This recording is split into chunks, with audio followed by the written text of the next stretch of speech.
আজকের এই নতুন বিশ্লেষণে সবাইকে স্বাগত জানাচ্ছি। আজ আমরা জটিল সব মেডিকেল টার্মের গোলকধাঁধায় না জড়িয়ে হার্ট ফেলিওরের মতো একটা সিরিয়াস বিষয় খুব সহজে ডিকোড করার চেষ্টা করব।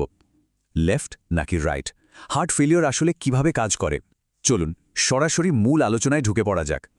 তো একটা বেসিক প্রশ্ন দিয়ে শুরু করা যাক, কিভাবে আলাদা করা যাবে এটা রাইট হার্ট ফেলিয়ার নাকি লেফট হার্ট ফেলিয়ার? চিকিৎসা বিজ্ঞানের এটা বেশ দারুণ একটা রহস্য বলা যায়, আর এই রহস্যের জট খুলতেই আজ আমরা হার্টের ভেতরের মেকানিজমে একটা ছোট্ট ট্যুর দেব।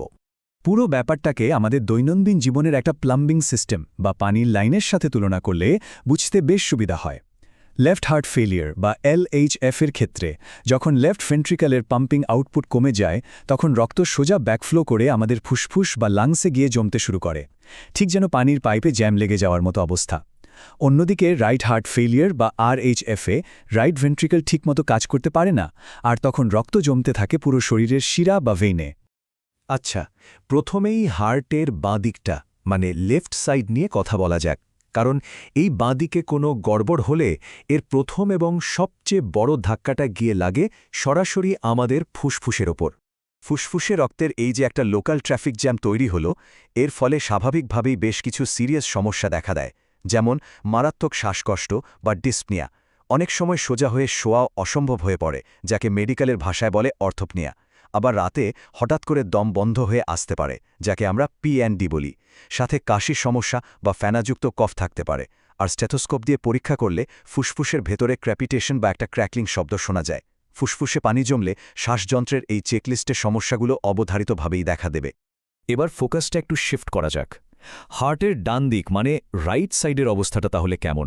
এই দিকের প্রভাব কিন্তু আর শুধু ফুসফুসের ভেতরেই আটকে থাকে না, বরং ছড়িয়ে পড়ে শরীরের অন্যান্য অংশেও। যখন সিস্টেমিক ভেনাস প্রেশার বেড়ে যায়, তখন শরীরের বিভিন্ন জায়গায় রীতিমতো পানি জমতে শুরু করে, যেমন পা ফুলে যাওয়া বা ইডিমা, পেটে পানি জমা যাকে অ্যাসাইটিস বলা হয়, এমনকি ঘাড়ের শিরাগুলো ফুলে ওঠে যাকে রেজড জেভিপি বলে। এর পাশাপাশি লিভার বড় হয়ে যাওয়া বা হেপাটোমেগালির মতো কন্ডিশনও তৈরি হয়। ডান দিকের হার্ট যখন ঠিকমতো পাম্প করতে পারে না, তখনই রক্ত শরীরের শিরা উপশিরায় আটকে গিয়ে এরকম ফোলাভাব বা সোয়েলিং তৈরি করে। তো এই সমস্যাগুলোর পেছনের মূল কালপ্রিট কারা? লেফট হার্ট ফেলিওরের প্রধান কারণগুলোর দিকে তাকালে দেখা যায় হাইপারটেনশন বা উচ্চ রক্তচাপ এবং MI বা হার্ট অ্যাটাকের মতো বিষয়গুলো। অন্যদিকে রাইট হার্ট ফেলিওরের জন্য মূলত দায়ী থাকে ফুসফুসের বিভিন্ন রোগ, যেমন COPD, পালমোনারি এম্বোলিজম এবং পালমোনারি ভালভুলার স্টেনোসিস। কিন্তু এই কারণের তালিকায় খুব গভীরভাবে খেয়াল করলে একটা চমকপ্রদ তথ্য আবিষ্কার করা যায়। সেই চমকপ্রদ তথ্যটি হল একটা ডমিনো এফেক্ট। অবিশ্বাস্য মনে হলেও সত্যি যে লেফট হার্ট ফেলিওর নিজেই রাইট হার্ট ফেলিওর হওয়ার অন্যতম প্রধান একটা কারণ। বাঁ দিকের হার্ট ফেলিওরের কারণে ফুসফুসে যে চাপের সৃষ্টি হয়, তা ধীরে ধীরে ডান দিকের হার্টকেও বিকল করে দেয়। এটা পুরোপুরি একটা চেইন রিয়াকশনের মতো কাজ করে। এই চেইন রিয়াকশন বা ডমিনো এফেক্ট যখন একদম চরম পর্যায়ে চলে যায়, তখন আসলে কি ঘটে? তখন জন্ম নেয় বাইভেন্ট্রিকুলার হার্ট ফেলিওর।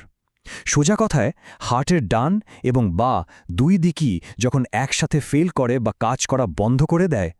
এর খুব পরিচিত একটা উদাহরণ হল কার্ডিওমায়োপ্যাথি। এতক্ষণ তো হার্টের দুই দিকের বেশ কিছু জটিল মেকানিজম আর উপসর্গ নিয়ে অনেক কথা হলো। এখন মনে হতেই পারে এত সব মেডিকেল ডেটা একসাথে মনে রাখা তো বেশ ঝামেলার।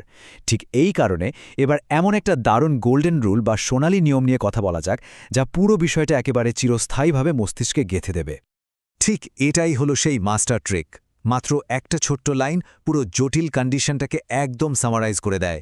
সূত্রটা হলো লেফট মানেই লাং বা ফুসফুস, যার রেজাল্ট শ্বাসকষ্ট, আর রাইট মানেই রেস্ট অব দ্য বডি, যার রেজাল্ট ফুলে যাওয়া বা সোয়েলিং। অর্থাৎ বাঁদিকের সমস্যা ফুসফুসে আঘাত করে, আর ডান দিকের সমস্যা পুরো শরীরে পানি জমায়। আজকের পুরো আলোচনার সবচেয়ে পাওয়ারফুল টেকঅ্যাওয়ে হলো এই ছোট্ট সূত্রটা। শেষ করার আগে একটা প্রশ্ন দিয়ে পুরো বিষয়টা একটু ভাবার চেষ্টা করা যাক। যেহেতু লেফট সাইডের সমস্যাগুলো ডমিনো ইফেক্টের মতো রাইট সাইডকে ট্রিগার করে, তাহলে ভাবলে সত্যি অবাক হতে হয় ফুসফুসের সাধারণ একটা শ্বাসকষ্টের উপসর্গ ঠিক কত দ্রুত পুরো শরীর ফুলে যাওয়ার মতো একটা ভয়াবহ জটিলতায় রূপ নিতে পারে। হার্টের ভেতরের এই যে ইন্টারকানেক্টেড একটা প্লাম্বিং নেটওয়ার্ক, এটা আসলেই এক পরম বিস্ময়। আমাদের আজকের এই বিশ্লেষণটি এখানেই শেষ হচ্ছে। আশা করি হার্টের এই রহস্যময় মেকানিজম নিয়ে আজকের আলোচনাটি সবার কাছে বেশ উপভোগ্য আর শিক্ষণীয় ছিল।